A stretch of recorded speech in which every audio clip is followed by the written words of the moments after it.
உலகெங்கும் வாழும் அன்பு தமிழ் நெஞ்சங்களுக்கு வணக்கம். NBC செய்தி மடல் ஹாட் டாக் நிகழ்ச்சியில் உங்களை சந்திப்பதில் மிக்க மகிழ்ச்சி. உலகளாவிய அன்பு தமிழ் சொந்தங்களே, எல்லைகளை தாண்டி, மலைகளை தாண்டி, சிகரங்களை தாண்டி தமிழ் புலம்பெயர்ந்த அன்பு உள்ளங்கள் இந்த நிகழ்ச்சியை நீங்கள் பார்க்கிறீர்கள், பலனடைகிறீர்கள், உங்கள் ஆவிக்குரிய வளர்ச்சியை பெறுகிறீர்கள். தேவன் உங்களை ஆசீர்வதிப்பாராக. அன்பு நேயர்களே, தொடர்ந்து இந்த நாளிலும் கூட நமது அன்புக்குரிய கிறிஸ்தவ பெரியார் டாக்டர் பீட்டர் சாலமன் ஐயா அவர்களை சந்திக்கலாம். வாருங்கள் அன்பு தமிழ் சொந்தங்களே. ஐயா வணக்கம். ஐயா வணக்கம்.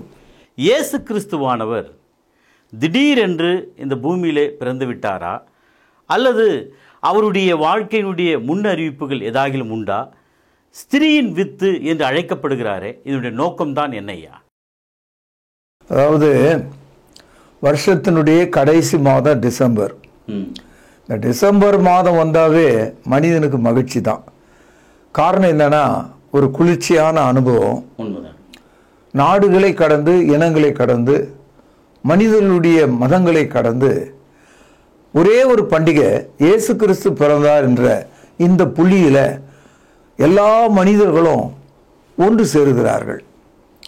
கடவுள் இருக்கிறார், கடவுள் இல்லை, கடவுள் ஒரு விக்கிரகம் என்று பல வகையில் பிரிந்திருக்கிற இந்த உலகத்தில் ஒரே ஒரு விஷயத்தில் ஒரு ஒற்றுமையை நான் பார்க்கிறேன். அது இயேசு கிறிஸ்துடைய பிறப்பையே கொண்டாடுவதில் மனுஷர்கள் மிகவும் சந்தோஷப்படுறாங்க. ஆனால் இயேசு கிறிஸ்து திடீரென்று பிறந்து வளர்ந்து ஒரு குறிப்பிட்ட காலத்தில் ஒரு அறிவை அடைந்து ஒரு மதத்தை உருவாக்க அவர் முயற்சிக்கலை. ஒரு புத்தரை போலவோ ஒரு முகமதுவை போலவோ திடீரென்று ஒரு குறிப்பிட்ட காலத்தில் அவருடைய அறிவை புலப்படுத்தலை. இயேசு கிறிஸ்து இந்த உலகம் உண்டான போது, முதல் மனிதன் முதல் மனுஷியை கடவுள் படைத்த போது அங்கேயே இருக்கிறார். அந்த இடத்திலிருந்தே அவர் ஆரம்பிக்கிறார். பைபிளினுடைய மிக அற்புதமான கொள்கைகளில் ஒன்று ப்ராஃபஸி அண்ட் ஃபுல்ஃபில்மெண்ட், தீர்க்க தரிசனமும் அதனுடைய நிறைவேறுதலும். எந்த ஒரு மதத்திலும் தீர்க்க தரிசனம் என்ற ஒரு பகுதி கிடையாது. காரணம் என்னன்னா, அவர்கள் நிகழ்காலத்திலிருந்து அவங்க மதத்தை சொல்லுவாங்க. ஆனால் கிறிஸ்தவம் கடந்த காலத்திலிருந்து இந்த மதத்தை காண்பிக்கிறது. பைபிளில் இந்த ப்ராஃபஸி, தீர்க்க தரிசனம் என்ற அந்த கருத்துக்கு, அந்த சொல்லுக்கு, அந்த கொள்கைக்கு என்ன அர்த்தம்னா, நிகழ்காலத்தில் சொல்லப்பட்டு எதிர்காலத்தில் நிறைவேறினால் அதுக்கு தான் தீர்க்க தரிசனம் அர்த்தம். அதாவது presently told in the future fulfilled. அந்த மாதிரி இருந்தால் தான் அதை பேர் தீர்க்க தரிசனம் சொல்லுவோம். ஆதாம் ஏவாள் பாவம் செய்த போது முதல்ல தேவன் தாமே கூறின ஒரு தீர்க்க தரிசனம்.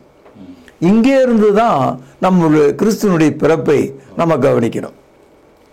ஆதியாகமம் 3வது அதிகாரம் 15வது வசனம், உனக்கும் ஸ்திரீக்கும் உன் வித்துக்கும் அவள் வித்துக்கும் பகையை உண்டாக்குவேன், அவர் உன் தலையை நசுக்குவார், நீ அவர் குதிகாலை நசுக்குவாய் என்றார். இந்த ஒரு வசனத்தில் எந்த சூழ்நிலையில் இந்த தீர்க்க தரிசனம் சொல்லப்பட்டது என்பதை நம்ம கவனிக்கணும். அதாவது தேவனுடைய சாயலும் ரூபத்திலும் ஆவிலும் உருவாக்கப்பட்ட மனிதன் மனுஷி அவர்கள் மரணத்தை தழுவிய போது, அவர்கள் பாவம் செய்த போது, அந்த விசாரிப்பில் இந்த தீர்க்க தரிசனத்தை பராபரனாகிய கடவுள் அவர்களுக்கு சொல்லுகிறார். இந்த இடத்துல தேவன் தனது மனதில் உள்ள ரட்சிப்பின் திட்டத்தை அங்கே அவர்களுக்கு விவரிக்கிறார். God unfold the manifold wisdom of the great salvation for mankind. கடவுள் அந்த திரையை விலக்கி உங்களுக்காக நான் வைத்திருக்கிற ரட்சிப்பின் திட்டம் இதுதான் என்று சொல்லுகிறார். இந்த வசனத்தை படிக்கும் போது சில பேர் படிச்சிருக்க மாட்டாங்க.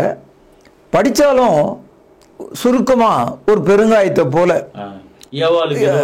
தண்டனை என்று நினைப்பாங்க. ஆனா இதற்குள்ள தேவன் மனுக்குலத்தை ரட்சிப்பதற்கான ரட்சிப்பின் திட்டத்தை இங்கே தான் துவக்கிறார். இது ஒரு தீர்க்க தரிசனம். இதில் 5 விஷயங்கள் இருக்கிறத நீங்கள் பார்க்கலாம். ஒன்று, அந்த 15வது வசனம் பாருங்க, உனக்கும் ஸ்திரீக்கும்.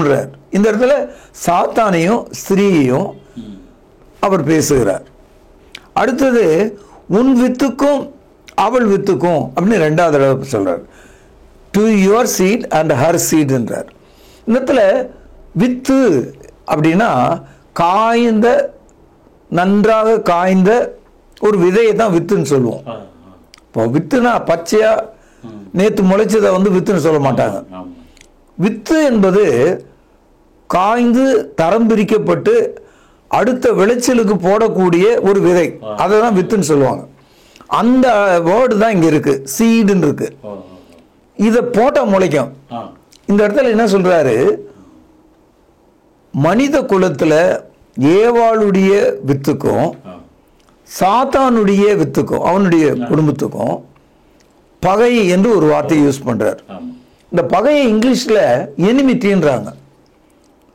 எப்போதும் பகை தான். தேவனுக்கு முன்பாக மனிதனும் சாத்தானும் பகைஞர்களாக தான் இருக்காங்க.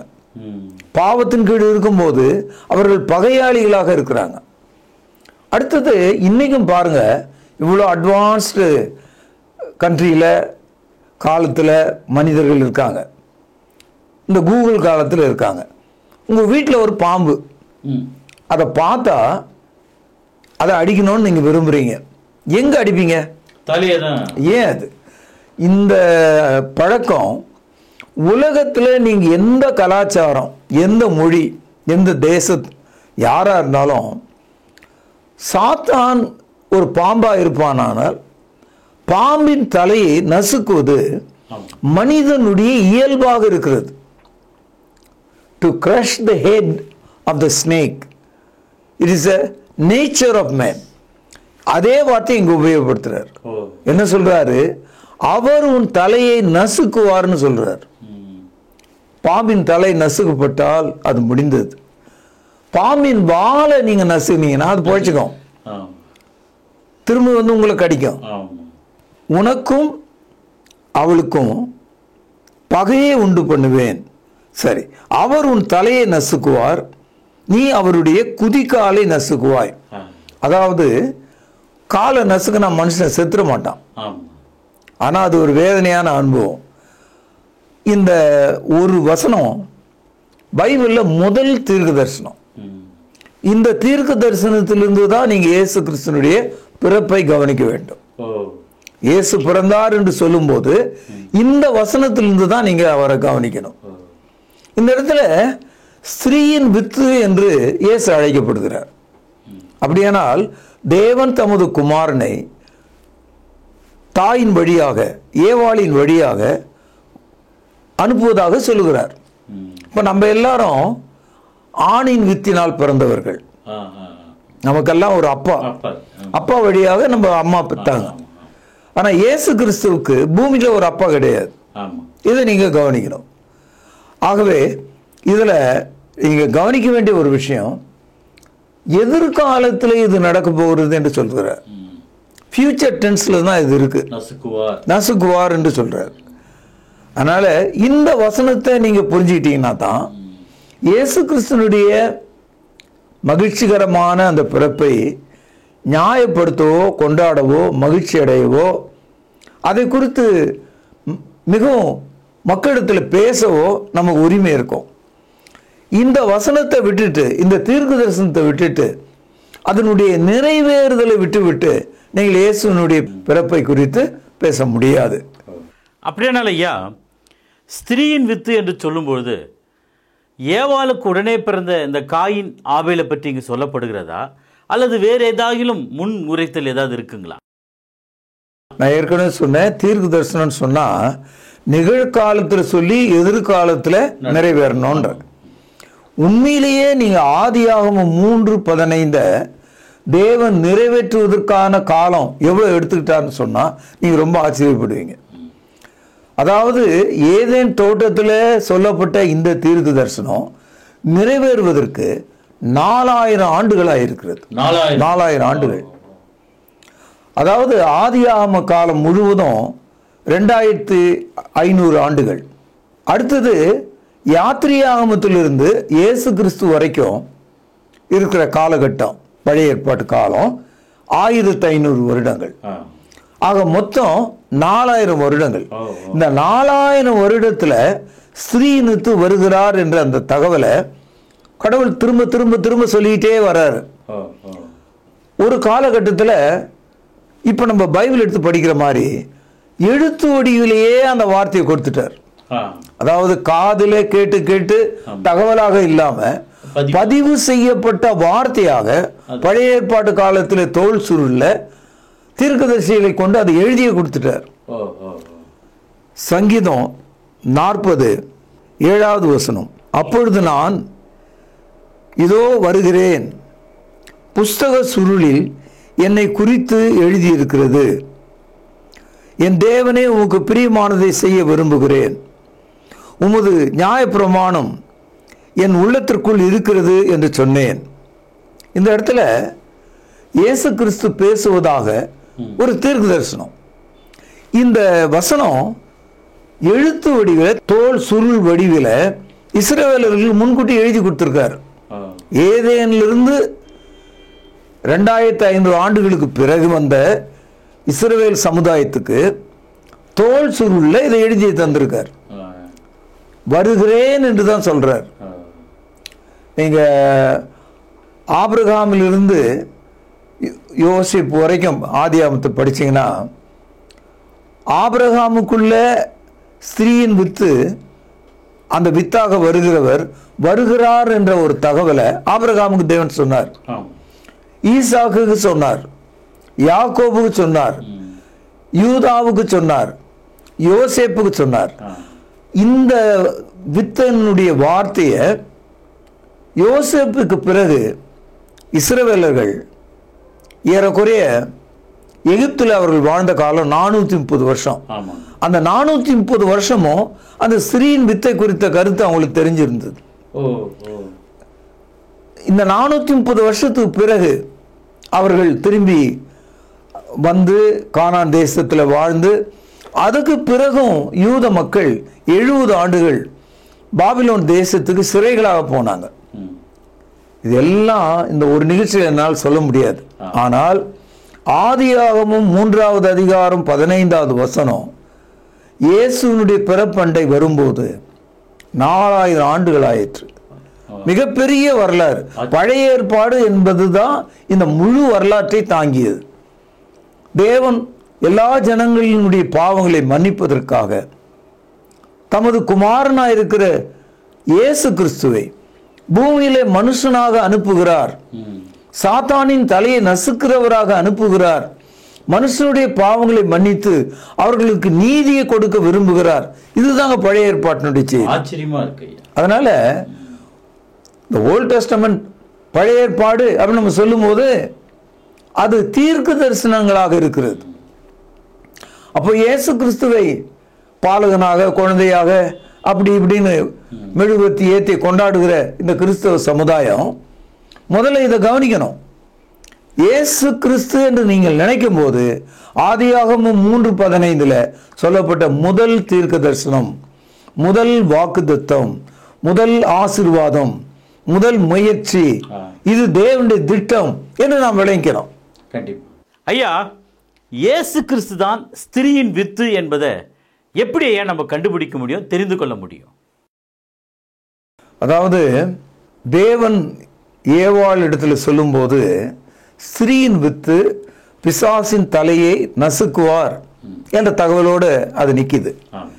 ஆனா அந்த வித்து எப்பொழுது வந்தார் என்ற அந்த கருத்தை நீங்க தெரிஞ்சுக்கணும்னா, இயேசு கிறிஸ்துவனுடைய அந்த வித்தை பற்றிய போதனையை ஆபிரகாம் காலத்துல ஆபிரகாமுக்கு தேவன் சொல்லும்போது அந்த வித்தின் மூலமாக அன்றைய ஆபிரகாம் குடும்பத்துக்கு மட்டுமல்ல, உலகத்தில் உள்ள எல்லா மனிதர்களுக்கான ரட்சிப்பின் வித்தாக அவர் இருக்கிறார் என்ற தகவலை, ஆசீர்வாதத்தின் வித்தாக இருக்கிறார் என்ற தகவலை தேவன் ஆபிரகாமுக்கு சொல்லுகிறார். இதை ஆதியாகமம் 12வது அதிகாரம் 3வது வசனம், உன்னை ஆசீர்வதிக்கிறவர்களே ஆசீர்வதிப்பேன், உன்னை சபிக்கிறவர்களை சபிப்பேன். கவனிங்க, பூமியில் உள்ள வம்சங்கள் எல்லாம் உனக்குள் ஆசீர்வதிக்கப்படும் என்றார். இந்த இடத்துல ஏவாள் இடத்துல சொல்லப்பட்ட அந்த வித்து பூமியில் உள்ள எல்லா மனிதர்களுக்கான ஆசீர்வாதமாகிய வித்து என்று சொல்கிறார். இந்த வார்த்தையை ஆபிரகாம் இடத்துல தேவன் சொல்லும்போது வரலாற்றில் அன்றைக்கு ஏறக்குறைய ஒரு 1000 ஆண்டுகள் உலகம் தோன்றி வாக்குத்தத்தம் கொடுக்கப்பட்டு ஒரு 1000 ஆண்டுகளில் இந்த வார்த்தை அவனுக்கு கிடைச்சிது. இதை தொடர்ந்து நீங்கள் ஆதியாகமம் முழுவதும் படிச்சீங்கன்னா இந்த ஸ்திரீயின் வித்தை குறித்த அக்கறையும் கவனமும் அந்த இஸ்ரவேலர்கள் மத்தியில் முழுக்க அது வந்து திரும்ப திரும்ப வந்துடுச்சு. அப்படியே தொடர்ந்து நம்ம படித்து கொண்டே போகும்போது அந்த ஸ்திரீயின் வித்து யார் என்பதை இயேசு கிறிஸ்து பிறப்பதற்கு சரியாக ஒரு 10 மாதத்துக்கு முன்னால தேவதூதன் அவர் வந்து நாசரேத் ஊரில் ஒரு கன்னிகையின் வீட்டுக்குள்ள வந்து அவளை பார்த்து அவளுக்கு வாழ்த்துதல் சொல்லி இந்த ஸ்திரீயின் வித்து உன் வழியாக பிறக்க போகிறார் என்ற தகவலை சொல்லிடுறார். இந்த தகவல் சொல்லுகிற காலகட்டம் ஏறக்குறைய 4000 ஆண்டுகள் ஆச்சு. முதலாவது கலாத்தியர் 4ஆம் அதிகாரம் 5வது வசனம். நீங்க நல்லா புரிஞ்சுக்கணும். இத காலம் நிறைவேறின போது இந்த இடத்துல காலம் மூலமொழியில ப்ளூரல் இருக்கு, பன்மையில் இருக்கு. காலங்கள் பழைய ஏற்பாடு சிருஷ்டிப்பை காட்டுகிறது, நோவா காலத்து வெள்ளத்தை காட்டுகிறது, ஆபிரகாமுடைய அழைப்பை காட்டுகிறது. அப்புறம் ஈசாக்கு யாக்கோபு இவங்க எல்லாரையும் சொல்லிட்டே வர்றாரு. அப்புறம் இஸ்ரவேலர்கள் வராங்க, அப்புறம் இஸ்ரவேல் கானானுக்குள்ள வராங்க. காலம் நிறைவேறின போது ஸ்திரீனிடத்தில் பிறந்தவரும், உலகத்துல ஒரே ஒருவர் தான் ஸ்திரீனிடத்தில் பிறந்தவர், அந்த தீர்க்கதரிசனம் தான். அதுக்கு ஒரு நல்ல ஆதாரம் சொல்றாரு பாருங்க. ஸ்திரீனிடத்தில் பிறந்தவரும் நியாயப்பிரமாணத்துக்கு கீழானவருமாகிய தம்முடைய குமாரனை தேவன் அனுப்பினார்.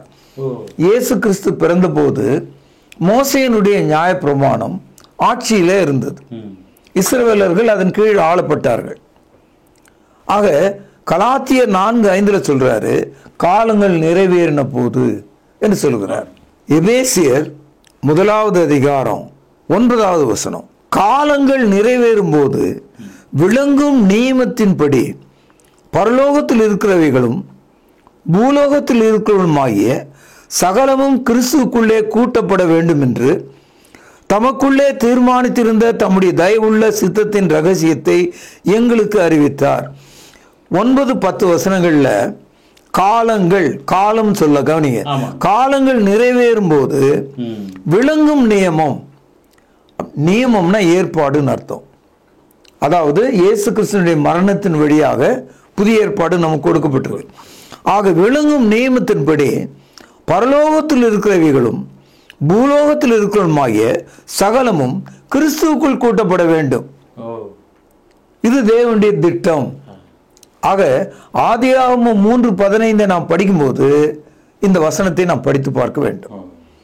இயேசு இந்த உலகத்தில் பிறந்தார் என்று மகிழ்ச்சி அடையும் போது முதலாவது நாம் நினைக்கணும், தேவனுடைய திட்டம் என்ன, எனக்கான ரட்சிப்பை தேவன் எவ்விதமாக வழங்குகிறார், என்னை ஆசீர்வதிக்கும்படி, என்னை நீதிமானாக்கும்படி தேவனுடைய திட்டம் என்ன என்பதை நாம் புரிந்து கொண்டாதான் இயேசு கிறிஸ்துவினுடைய பிறப்பினால் உண்டாகும் சந்தோஷத்தை நாம் அனுபவிக்க முடியும். லூக்கா எழுதிய சுவிசேஷம் 1வது அதிகாரம் 27வது வசனம். தாவீதின் வம்சத்தானாகிய யோசேப்பு என்ற நாமமுள்ள புருஷனுக்கு நியமிக்கப்பட்டிருந்த ஒரு கன்னிகையின் இடத்திற்கு தேவனாலே அனுப்பப்பட்டான். அந்த கன்னிகையின் பேர் மரியாள். இந்த இடத்துல அனுப்பப்பட்டான் என்பது காபிரியேல் தூதனை குறிக்கிறது. காபிரியேல் தூதன் நாசரேத்தின் ஊருக்கு வருகிறார், ஏன்னா அங்கதான் இருக்காரு. இரண்டாவது மரியாள் வந்து தாவீதினுடைய குடும்பத்தை சேர்ந்தவர், அரச குடும்பத்தை சேர்ந்தவர், திருமணத்துக்கு என்கேஜ் பண்ணப்பட்ட நியமிக்கப்பட்ட நபராக இருக்கிறார். திருமணம் ஆகல. she never touched this sexual interaction. அவர்கள் திருமணத்தின் வழியாக ஏற்படும் மனித உறவை அடையவில்லை. மரியாள் ஒரு குழந்தையும் அல்ல, ஒரு கிழவியும் அல்ல. இன்னொன்று நீங்க கவனிக்கணும், பைபிள்ல பிள்ளை இல்லாதவங்க இருக்காங்க. அவங்கள நம்ம என்னன்னு சொல்றோம்னா மலடி என்று சொல்றோம் இல்லையா? மலடின்னு சொல்றோம், பேரன் அப்படின்னு சொல்றோம். ஆபிரகாமுடைய மனைவியாகிய சாராள் மலடியாக இருந்தாங்க. ஈசாக்கினுடைய மனைவியாகிய ரெபேக்காள் மலடியாக இருந்தாங்க. யாக்கோபனுடைய மனைவி கூட ராகேல் மலடியாக தான் இருந்திருக்காங்க. இந்த சாமுவேல் இருக்கார் இல்லையா, 1 சாமுவேல படிக்கிறோமே, அவங்க அம்மா முதல்ல மலடியாக தான் இருந்தாங்க. இப்போ மலடியாக இருந்து கர்ப்பத்தை திறப்பதும் தேவனுடைய சரி. அதாவது நான் உங்களுக்கு என்ன சொல்ல வரேன்னா, மரியாள் வந்து she is only a virgin ready to be married, அந்த கண்டிஷன்ல அவங்க இருக்காங்க. இயேசு கிறிஸ்து பிள்ளை இல்லாத கர்ப்பத்தை திறந்தது போல என்ற அர்த்தத்தில் நீங்க புரிஞ்சிக்க கூடாது. அவளுடைய கர்ப்பம் பிள்ளை பெறுவதற்கு ஏற்றதாக இருந்தது. இந்த இடத்துல நீங்க அந்த காட்சியை நினைச்சு பார்க்கணும். அப்போ இந்த அம்மா சொல்லுது, ஐயா நீங்க சொல்றது நடக்கக்கூடிய காரியமா? நான் புருஷனை அறியனே, இது எப்படி ஆகும் அப்படின்னு கேட்டது. இது லூக்கா 1 அதிகாரம் 34வது வசனத்தில் படிக்கிறோம். அதற்கு மரியாள் தேவதூதனை நோக்கி, இது எப்படி ஆகும், புருஷனை அறியேனே என்றான். அதற்கு தேவதூதன் சொல்றாரு, இது எப்படி ஆகும், நீ மனிதனால் தீண்டப்பட மாட்டாய், தொடப்பட மாட்டாய், மனித சவகாசம் உனக்கு தேவைப்படாது, வானத்திலிருந்து வருகிற ஆவி உன் மீது நிழலிடுவார், அப்பொழுது நீ கர்ப்பம் தரிப்பாய், தேவன் தமது வார்த்தையை மாம்சமாக மாற்றும்படி உனக்கு உதவி செய்வார். இதுதான் லூக்கா 1 அதிகாரம் 5வது வசனத்தில் படிக்கிறோம். தேவதூதன் அவளுக்கு பிரதியுத்தரமாக, பரிசுத்த ஆவி உன்மேல் வரும், உன்னதமானவருடைய பலம் உன்மேல் நிழலிடும், ஆதலால் உன்னிடத்தில் பிறக்கும் பரிசுத்தம் உள்ளது தேவனுடைய குமாரன் எனப்படும். அடுத்தது 37ஆம் வசனம் பாருங்கள். தேவனாலே கூடாத காரியம் ஒன்றுமில்லை என்றார். 38ஆம் வசனம் பாருங்கள். அதற்கு மரியாள், இதோ நான் ஆண்டவருக்கு அடிமை. இந்த சூழ்நிலையில தான் ஏதேன் தோட்டத்தில் உலகம் முழுவதும் உள்ள மக்களை காப்பாற்றவும் ரட்சிக்கவும் தேவன் தமது அனந்த ஞானத்தின்படி பிசாசின் தலையை நசுக்கி நம்மை விடுதலை செய்வதும் அந்த ரட்சிப்பின் திட்டத்தை அவர் அறிவித்தார். அது நிறைவேறுவதற்கு ஏறக்குறைய 4000 ஆண்டுகள் ஆச்சு இயேசு பிறந்த போது. அதனால்தான் இயேசு பிறந்ததிலிருந்து இன்னைக்கு நம்ம 2000 ஆண்டுகள் சொல்றோம். இயேசு கிறிஸ்துக்கு முன்னால உலக தோற்றம் 4000 ஆண்டுகளாக பேசப்படுகிறது. அதற்கு முன்னமே உலகம் இருந்திருக்கலாம், அது வேறு. ஆனால் பைபிளில் நமக்கு கொடுக்கப்பட்ட தகவல் படி ஏதேன் தோட்டத்திலிருந்து இயேசு கிறிஸ்து வரைக்கும் 4000 ஆண்டுகள். அப்படியானால் ஐயா, இந்த ஒரே ஒரு தீர்க்க தரிசனம் மட்டும்தான் இயேசு கிறிஸ்து பற்றி முன்னாடி சொல்லப்பட்டிருக்குங்களா? நான் இந்த இடத்துல மற்ற மதங்களை பற்றி சொல்ல வேண்டியது அவசியமாக இருக்கு. உலகத்தில் ஒரு சவாலாக சொல்கிறேன், எந்த ஒரு மதத்தை ஸ்தாபித்தவரும் உருவாக்கினவரும் அதில் போற்றப்படுகிறவரும் தீர்க்க தரிசனத்தின் வழியாக பேசப்பட்டவர் அல்ல. Nobody in the world, one who started any religion or prophesied according to their birth or prophesied in their life, அவர்களுடைய வாழ்க்கை முன்கூட்டியே சொல்லப்பட்ட தீர்க்க தரிசனமாக இல்லை. இயேசு கிறிஸ்து மட்டும்தான். நீங்க பழைய ஏற்பாட்டை எடுத்து படிச்சீங்கன்னா இயேசு கிறிஸ்துனுடைய பிறப்பு மட்டுமல்ல, அவருடைய உயிர்த்தெழுதல் வரைக்கும் 55 தீர்க்க தரிசனங்கள் இருக்கிறது. 1-2 இல்லை. ஏன்னா 1 இருந்தா பை சான்ஸ் சொல்லிடலாம். நம்ம ஒரு கல்லை தூக்கி அடிச்சோம்னா 2 காய் விழுந்துரும், அது ஒரு சான்ஸ் மாதிரி. அது அந்த மாதிரி இல்லை. 55 வசனங்கள் இயேசு கிறிஸ்துடைய வாழ்க்கையில நிறைவேறி இருக்கிறது. அவர் எந்த ஊர்ல பிறப்பார், அவர் பிறக்கும்போது அன்றைய சூழல் எப்படி இருக்கும், அவர் எந்த ஊர்ல வளருவார், அவர் எப்படிப்பட்ட போதனையை பேசுவார், அவருக்கு எப்படிப்பட்ட மரணம் வாய்க்கும், எப்படிப்பட்ட அடக்கம் இருக்கும். 55 வசனம் தீர்க்க தரிசனமாக பழைய ஏற்பாட்டில் இருக்கு. இயேசுனுடைய சிலுவையை, அந்த காட்சியை அப்படியே பார்க்கிற மாதிரி சங்கீதம் 22ல இயேசு சிலுவையில் சொல்றாரு, என் தேவனே என் தேவனே ஏன் நீர் என்னை கைவிட்டீர். அந்த வசனம் அப்படியே இருக்கு. இயேசு கிறிஸ்துவை காட்டி கொடுத்த யூதாஸ் 30 வெள்ளிக்காசு காட்டி கொடுத்தான்னு படிக்கிறோம். சகரியாவில் அப்படியே இருக்கு அந்த வசனம். அதனால இயேசுவை பற்றிய தீர்க்க தரிசனங்கள் பழைய ஏற்பாட்டில் சரியாக 55 இருக்கு. அத்தனையும் 100% சரியாக நிறைவேறி இருக்கு. அதனால தான் இந்த பைபிளை நான் தேவனுடைய வார்த்தை என்றும் இயேசு தேவனுடைய குமாரன் என்றும் அவர் என்னுடைய பாவங்களை மன்னித்து என்னை ரட்சித்தார் என்றும் அறிக்கை எடுக்கிறேன், நம்புகிறேன், உங்களுக்கு சொல்லுகிறேன். ஐயா, இந்த டிசம்பர் மாதம் இந்த முதல் வாரத்தில் ஒரு குளிர்ச்சியான அருமையான ஒரு செய்தி நீங்கள் சொன்னீங்க.